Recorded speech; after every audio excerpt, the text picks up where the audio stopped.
Out of all the embarrassing losses we have suffered to the Green Bay Packers, I did not even think it would be possible to top that today. The Chicago Bears currently are losing to the Green Bay Packers by a score of 38-20. The game is not even over right now, but I don't care to watch the rest of this game. I probably should have stopped watching a long time ago. I still kept watching late into the fourth quarter for some reason because I'm addicted to this damn fucking bad football team. But same old Chicago Bears, okay? And I don't even know what to say. Like, I'm honestly kind of speechless after this one, even though I probably should have saw it coming, man. I mean, us being Bears fans, you know, we like to believe that things have changed, but clearly things have still not changed. We're still, at least in this game, we were a terrible football team, and, you know, I know it's only one game, but guys, to go out there against the Green Bay Packers without Aaron Rodgers, keep in mind, okay? Basically a rookie quarterback, Jordan Love. I know he's not a rookie actually, but he's in year 4, has only started one game before this, to allow him to go off for 245 passing yards, 3 passing touchdowns, and have the stat line that he had in this game without Christian Watson. That is the most embarrassing thing I have ever seen as a Chicago Bears fan, and every single player, every single coach, every single GM should be embarrassed if they're employed by this football team after what took place in this game.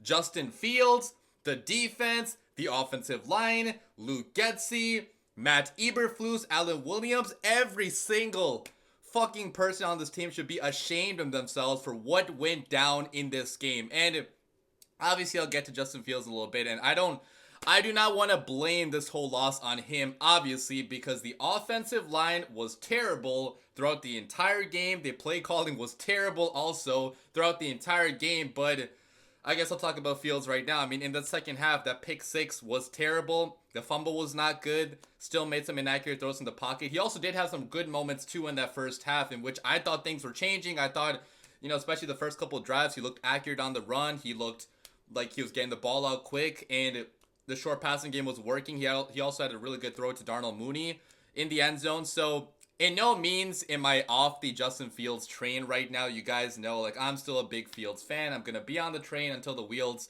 fall off. But if we have more performances like we had in this game, in which he had 189 passing yards, 1 passing touchdown, 1 interception, 9 rushes for 59 rushing yards. But, like, he's also got to be better, okay? Year 3, I know the play calling offensive line was absolute dog shit, so like, I'm really struggling on, like, how much blame to only put on the quarterback versus the rest of the team, because I don't want to make excuses for him anymore. That pick 6 was bad. Like, he's still sometimes just not where he should be in the pocket, but I guess talking about the rest of the team now, the rest of the offense, I mean, what a terrible first performance, okay? Everything that could go wrong did go wrong for the Chicago Bears, and all the new weapons that we had, like DJ Moore, Chase Claypool, which I'm still calling a new weapon, even though Chase Claypool has been here for freaking like 7-8 games now. He's had a whole offseason too.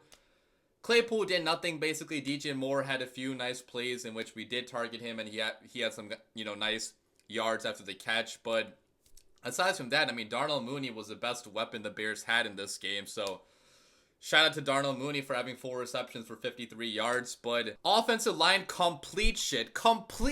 Everybody.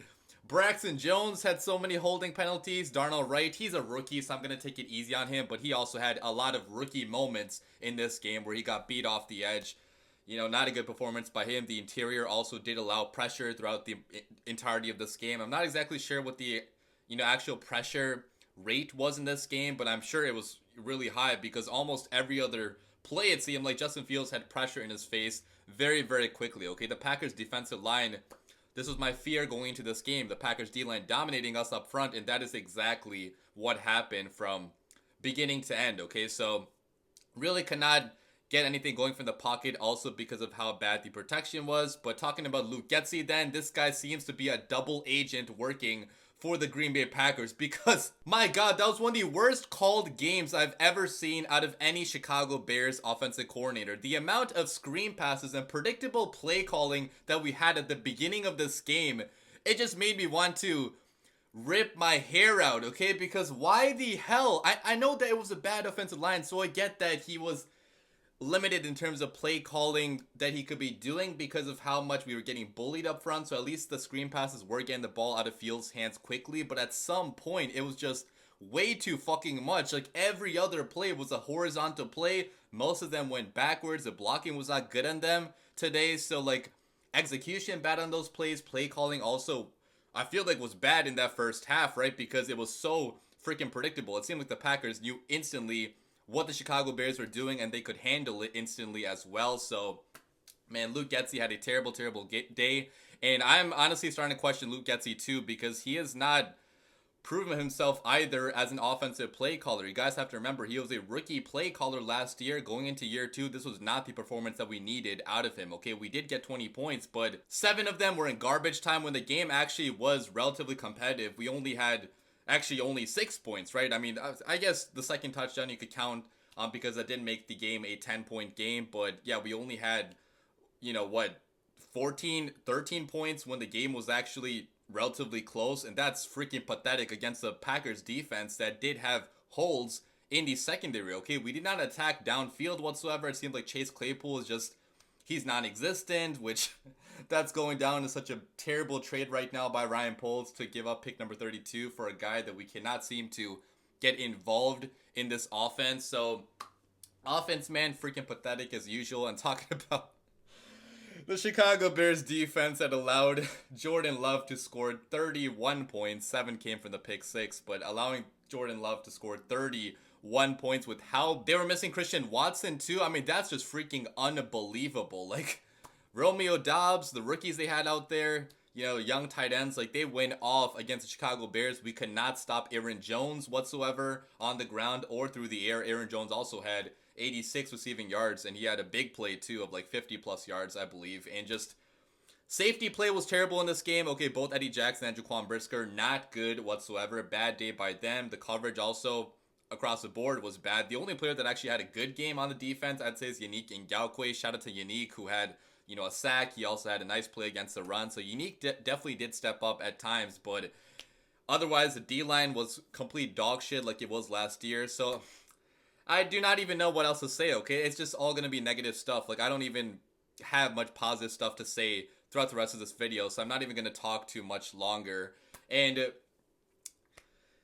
it just freaking sucks, guys, that us Bears fans, like, we deserve so much better than this, but so many damn Bears fans went out there, spent their hard-earned money on this team. The ticket prices for this game were fucking insane. Like, it was above $500 to get in, to get a remotely decent seat, and to put on the performance that the Chicago Bears did in front of the fans at Soldier Field. Every single Bears player should be ashamed of themselves, and this makes me honestly really pessimistic for the rest of the year if this is how we're gonna play. Now, I know it's only one game, so again, I'm not giving up on the Chicago Bears. I know some people in the comments may say I'm being a bad fan by saying all these bad things, but no, I'm just telling you guys the truth, okay? They fucking suck today, and I'm also sorry for cursing so much, which I usually don't, but I don't even know how to keep myself PG after this infuriating loss, and they better pick up things fast, otherwise there's going to be big changes made both in the coaching staff and also on this roster at any position. Leave your comments down below. I cannot believe this team keeps on ruining my Sundays. As always, I cannot say bear down. Fuck the Chicago Bears today.